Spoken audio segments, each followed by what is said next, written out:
Assalamualaikum warahmatullahi wabarakatuh. Salam Malaysia Madani.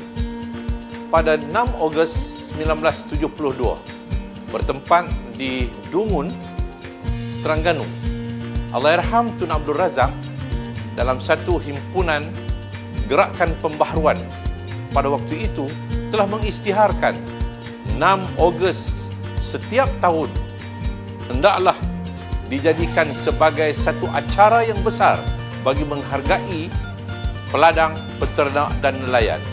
Maka akhirnya pada 1975, pada tarikh 6 Ogos 1975 telah diadakan satu sambutan besar-besaran di pekarangan Parlimen Malaysia, iaitu Hari Peladang, Penternak dan Nelayan yang pertama selepas daripada pengisytiharan yang dibuat pada tahun 1972.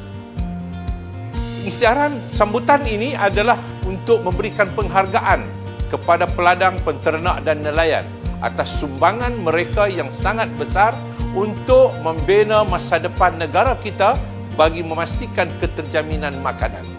Alhamdulillah, kita melihat bahawa sehingga hari ini sambutan itu terus diadakan pada setiap tahun bagi memastikan peladang, penternak dan nelayan sentiasa diingati. Marilah bersama-sama pada kali ini sambutan Hari Peladang, Penternak dan Nelayan yang walaupun pada tarikh 6 Ogos tetapi perayaan itu akan diadakan bersekali dengan sambutan Maha pada tahun ini yang akan diadakan di Maib, Serdang.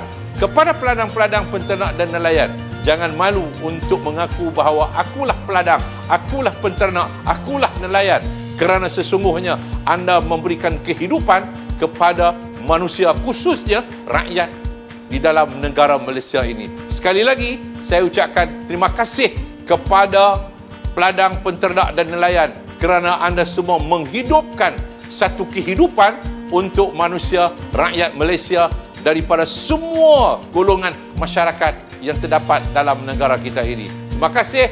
Selamat Hari Peladang, Penternak dan Nelayan tahun 2026.